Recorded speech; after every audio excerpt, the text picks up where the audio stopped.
Stadium Toyota presents the 2023 Toyota Corolla Cross XLE in crushed blue metallic over soft tech black interior. I'm going to be going over some of the different components from the LE to the XLE and some of the hybrid trims. Up front is going to get 8.1 inches of clearance, and the XLE gets LED daytime runnings, headlamps, and they're projected for your low and high beams. LED fog lamps, you will not receive this on the L or the LE.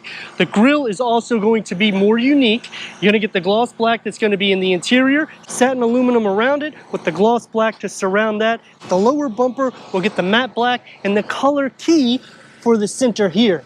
I like this because a dynamic approach. Standard will be a 17-inch wheel cover.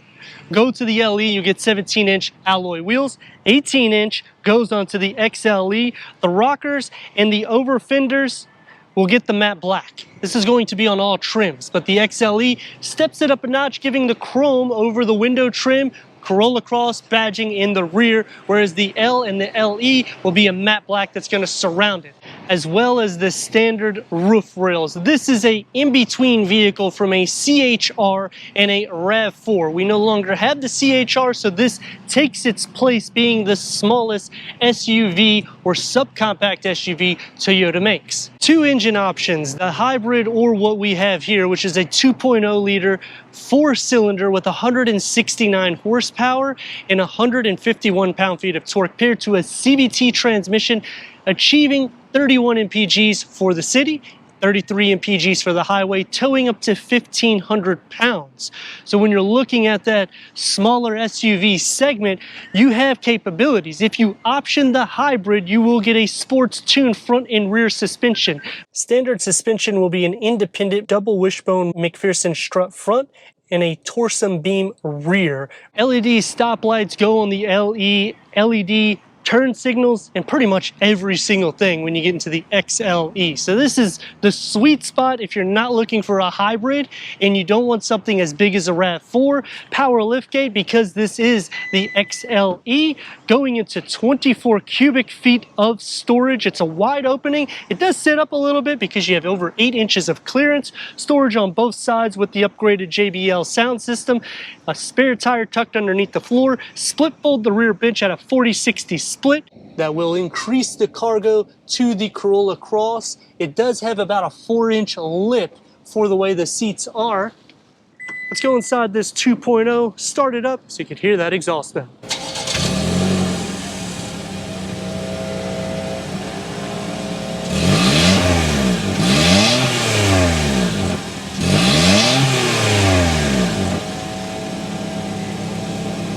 Going in the XLE with 10-way power seat adjustment, heated front seats, soft tech seating with the contrast stitching. You'll also receive 6 cup holders through the cabin instead of the standard 4.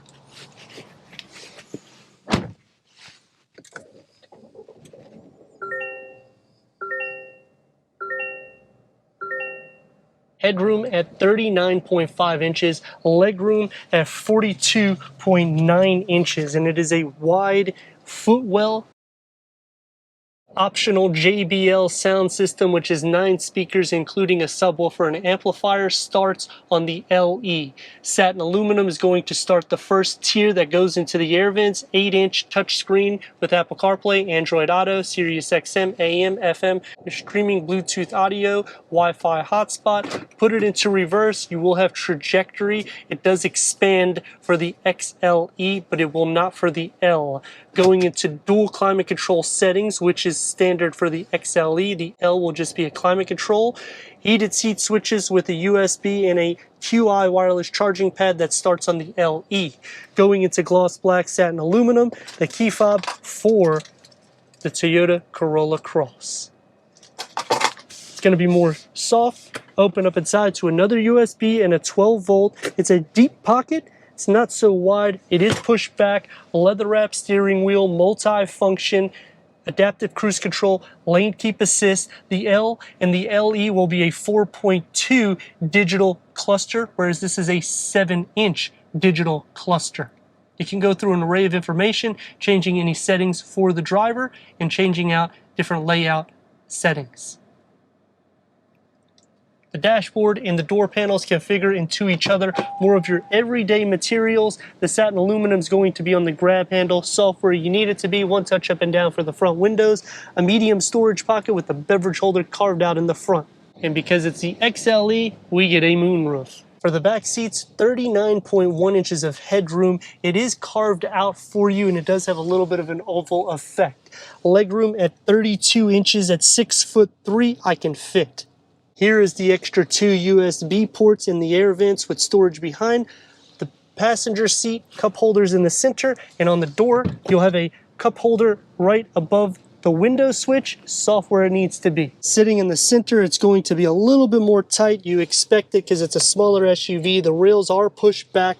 Button shoulder space will also be shared, and headroom is actually doable for somebody over 6'3". The XLE is the sweet spot for a non-hybrid vehicle, and you're still getting over 30 mpgs. The hybrid powertrain is a 2.0 liter with 196 horsepower, so you will have more motivation. The 0 to 60 numbers are still going to be around the 9 to 10 second margin. You don't really buy this to be an athletic vehicle. It's more of an everyday drive, taking the spot underneath the RAV4, sitting up high because of that ground clearance, so it is very similar to the RAV4, just a little bit smaller and a little bit less in the width. Visibility, all the windows are large, so you can see everywhere. CVT transmission, so what do you get? This is the performance.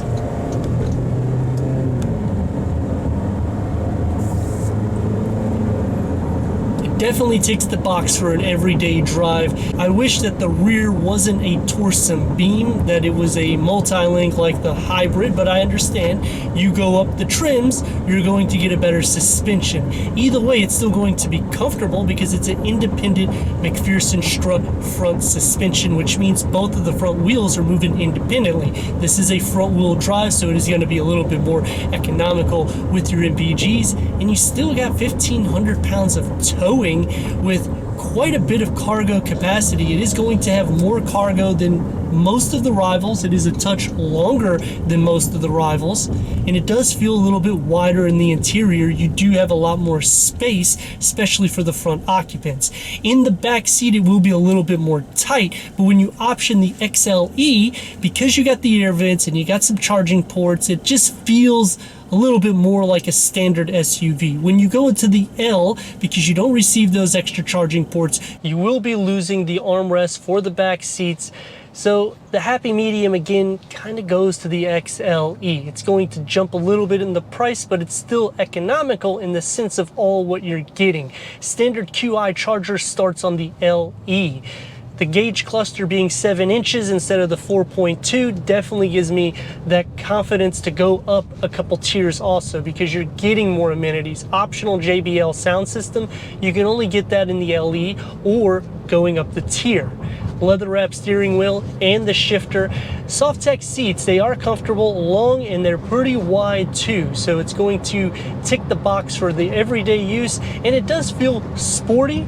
Plus you get the power seat adjustments. The LE and the L will not receive that, and you will not receive the heated seats for the L. Toyota Safety Sense 3.0, so the safety features there, you got the lane departure, adaptive cruise control, blind spot monitoring, rear cross traffic, frontal collision with pedestrian detection, auto high beam, all the safety features in which you would need for your daily commute. Another nice attribute about the Corolla is you have 3 different options: a sedan, a hatchback, and the Cross. So you're taken care of on all perimeters. If you want that sporty styling, you can go to a hatch. If you want the everyday drive, you go to your lifted up SUV.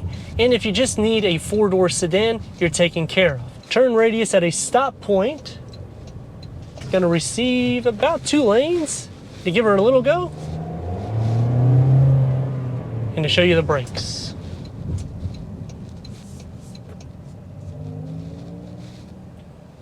The engine note will filter in, but it's also to be expected. Even if you go into the hybrid trim, you will hear it cut on and off. That's gonna be more derived for the best economics. Here we go.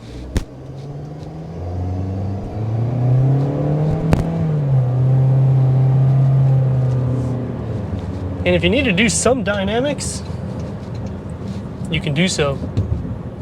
Thank you for watching, and don't forget to stop by Stadium Toyota to check out their new and pre-owned selection.